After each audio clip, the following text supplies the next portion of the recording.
Mga kapatid ko sa espiritual at sa lahat ng aking masugid na taga-subaybay, maraming salamat po. At kung bago ka pa lang sa aking channel, paki-subscribe naman po at pakikalimbang ng aking notification bell para palagi po kayong updated sa aking mga video.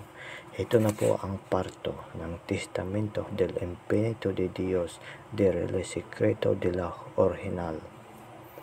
Mga kapatid ko sa espiritual, sana po ay tangkilikin niyo po ang aking mga ina-upload na mga video mula sa mga aklat ng karunungan dito sa aklat ng hiwaga. Mga kapatid, sana po ay palagi niyong tangkilikin ang mga video na mga ina-upload ko. Marami po kayong matututunan dito sa aklat ng hiwaga. Napakahiwaga po ng mundo, pati po ang mga orasyon nandito. Marami po kayo makukuhang aral at mapupulot na mga orasyon para may pagtanggol nyo ang inyong mga sarili. Pakiingatan lang po sana. Ang mga aklat na binabahagi ko, ito po ay pinaghirapan ko po na binabahagi sa inyo. Kaya sana po ay huwag niyong baliwalain ang mga sinasabi ko.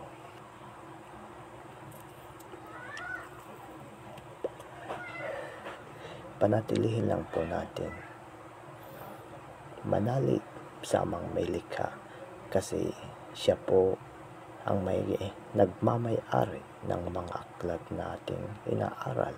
Magtiwala po kayo sa orasyon at sa amang may likha, manalig para makapagpagana po kayo ng mga banal na salita na nakasulat sa mga testamento na aking pinabahagi sa inyo. Napakarami pa ko pong aklat na ibabahagi sa inyo, kaya po pahintay-hintayin lang po, kasi ito po ay aking pinag-iisipan at hinahanap ko po ang mga aklat na ibabahagi ko sa inyo. Yung iba po sa inyong mga kahilingan na i-upload ko, yung iba po ay hindi ko patangan, kaya humihingi po ako sa inyo ng pasensya, kasi yung mga aklat na yun ay hindi ko pa po hawak. Pero hahanapin ko po ang mga aklat na yun para maibahagi po sa inyo. Kaya subscribe na po kayo mga kapatid at hintay-hintay lang po. Malay nyo, baka sa susunod ko na upload, yun na ang mga hinahanap nyong mga aklat. Mag-comment din po kayo ng mga aklat na gusto nyong i-upload ko. Malay mo yung aklat na yun ay tangan ko pala at may pagkakalob ko kagad sa inyo. Kaya po, subaybay lang po palagi. At huwag makakalimot sa mga may likha na may. Sa muli, nagpapasalamat po ako sa aking mga masugid na taga-subaybay at saka yung mga bagong subscriber. Salamat po sa inyo.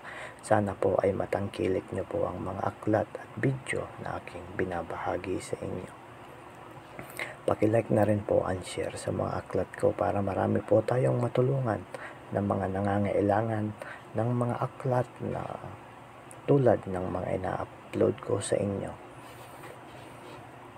Ito pong mga aklat na ito, ibinahagi ko po sa inyo kasi alam kong yung iba walang tanga ng mga ganitong aklat, kaya binabahagi ko po.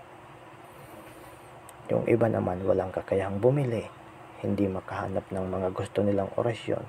Kaya po, ito po ang misyon ko na makatulong sa mga nag-aaral sa espiritual na matuto. Alam niyo po mga kapatid, ang may alam sa karunungan ay hindi madaling talunin sa anuman, espiritual man o mapapisikal. Ang mga salitang napagkaloob sa mga aklat na ito ay po kaya po kayong iligtas sa anumang kapahamakan ng inyong buhay. Kaya sa inyong lahat, maraming salamat po. Sana wag nyo pong hayaan na mapuntang aklat na to sa mga masasama. Kasi po, ang mga aklat na ito ay mga kabutihan po. Mag-aral man po kayo sa kaliwa, ay sana po ay gamitin nyo pa rin sa tama. Huwag po kayong magpapalipin sa kasamaan. Pilitin nyo pong magpakabuti sa inyong mga sarili. Maraming salamat po mga kapatid sa lahat-lahat ng tulong, pagsuporta sa aking channel. Pagpalain po tayo lahat ng Panginoon sa lahat ng oras at sandali. Amen.